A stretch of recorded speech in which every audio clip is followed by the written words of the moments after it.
السلام علیکم ورحمۃ اللہ وبرکاتہ۔ معزز ناظرین، ایک بہت اہم مسئلہ ہے جو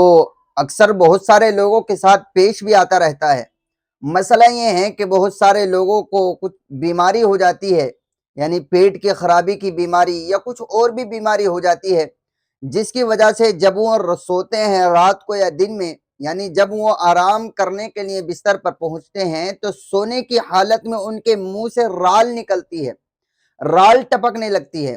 اور وہ رال بستر کو بھی لگ جاتی ہے، کپڑوں کو بھی لگ جاتی ہے۔ تو اب سوال یہ ہے کہ وہ رال اگر کپڑوں کو لگ جائے تو اس کے لگنے سے کپڑے پاک رہیں گے یا ناپاک؟ تو دیکھیے، اس مسئلے کو اچھی طرح ہمیں سمجھ لینا چاہیے کہ سونے والے آدمی کے منہ سے جو رال ٹپکتی ہے، رال نکلتی ہے، وہ رال پاک ہوتی ہے، ناپاک نہیں ہوتی، اس پر ناپاکی کا حکم نہیں لگایا جائے گا۔ لہٰذا جب رال پاک ہوتی ہے، ناپاک نہیں ہوتی، تو وہ چاہے پہننے والے کپڑوں کو لگ جائے یا جس بستر پر ہم لیٹے ہیں اس کو لگ جائے، دونوں چیزیں پاک رہیں گی۔